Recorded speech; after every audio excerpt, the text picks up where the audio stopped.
Vamos a hacer una revisión rápida de gastos deducibles y yo los dividiría un poco en lo que serían los gastos de estructura, es decir, gastos que nadie nos puede discutir porque los necesitamos para la actividad o en cierta forma estamos casi obligados.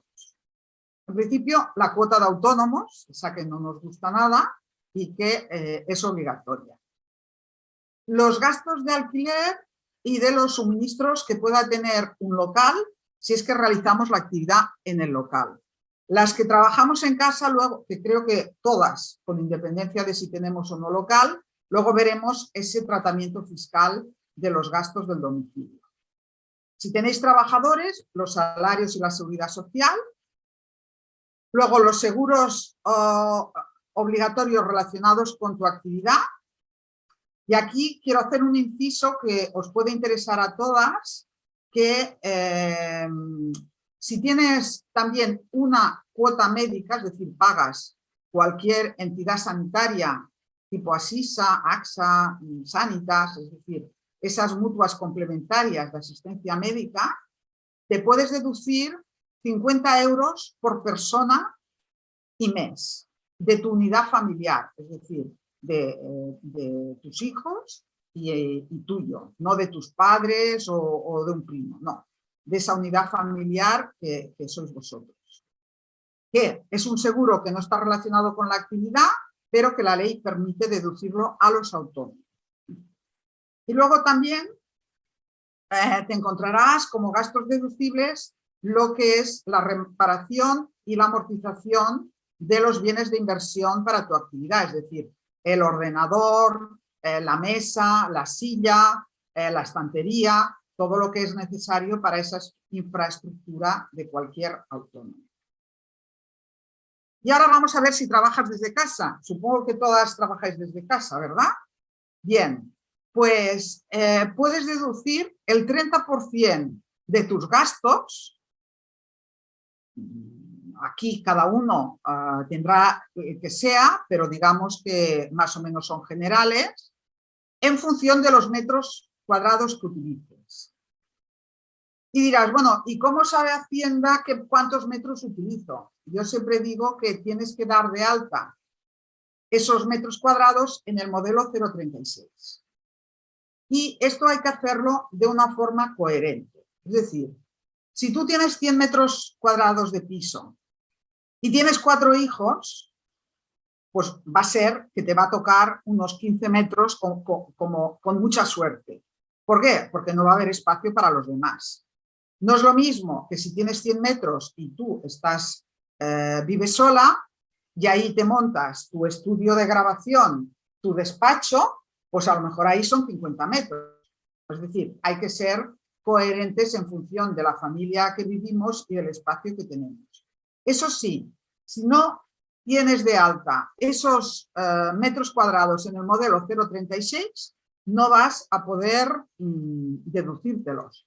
Luego, evidentemente que ahí en esos gastos pues entrará la hipoteca o el alquiler en función de cómo lo tengas, y si lo tienes pagado pues ya no tienes ese gasto, el IBI, la comunidad, los suministros y cualquier gasto relacionado con esa vivienda. Luego tenemos el famoso teléfono y el wifi, ¿no? ¿Qué pasa? Pues que si tú tienes 2 números de teléfono, uno particular para ti y otro para la actividad, el que sea de la actividad te lo vas a poder deducir al 100%. Pero ojo con las, digamos, promociones que hacen las empresas de telefonía, porque a veces en un mismo pack te incluyen el Netflix o te hacen un teléfono para los hijos o cosas de estas. Entonces, ahí ya no podemos aplicar ese 100%. ¿Por qué? Porque el wifi está en casa y porque de alguna forma se utiliza para fines domésticos también.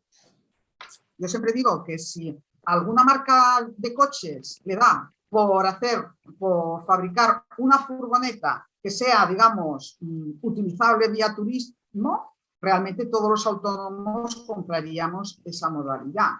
¿Por qué?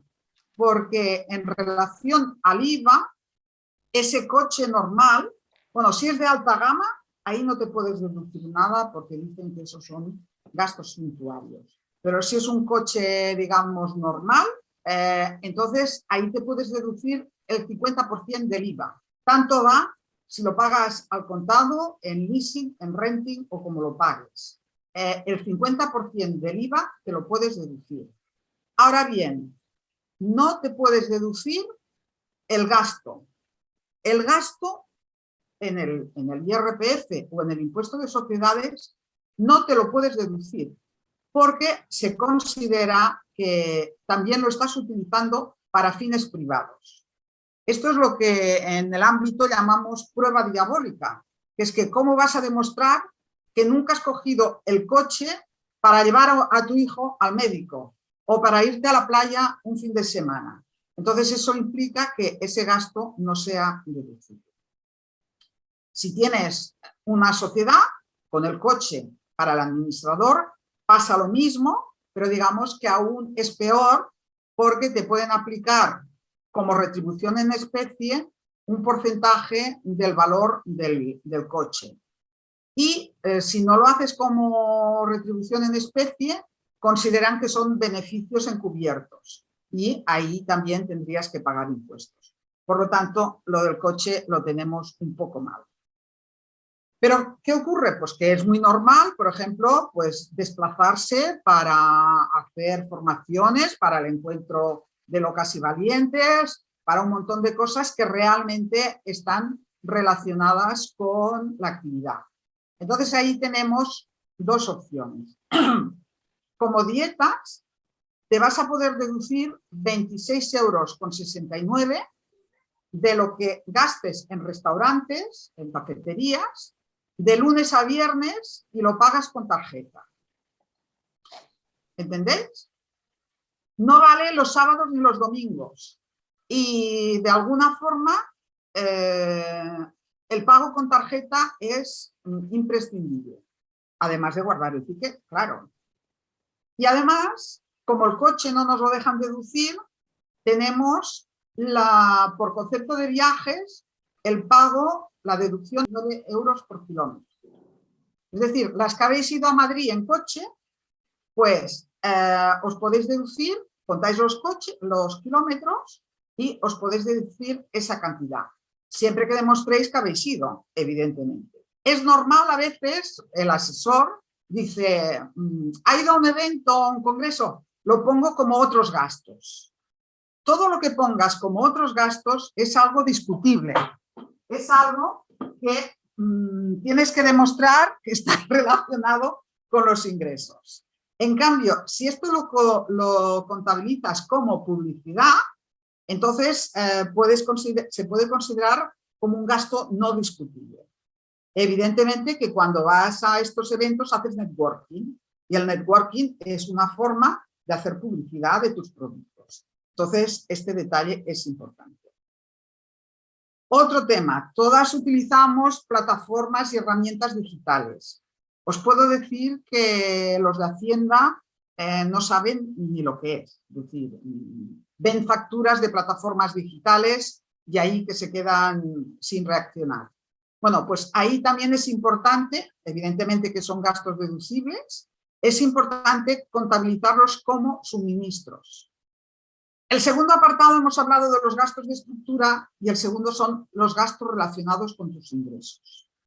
Es muy importante tener un control de esos gastos que cada vez que creamos un producto o hacemos un lanzamiento hemos de poder identificar. ¿Por qué? Porque Hacienda nos pide esa correlación con un ingreso.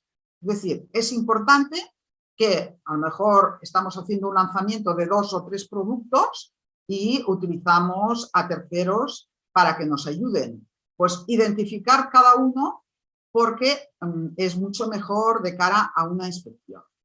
Entonces, imagínate, tú te dedicas a la compraventa de libros, ¿no? Pero a lo mejor tú te compras un libro para ti, que no es para vender. Entonces, eso son cosas distintas que hay que tener separadas.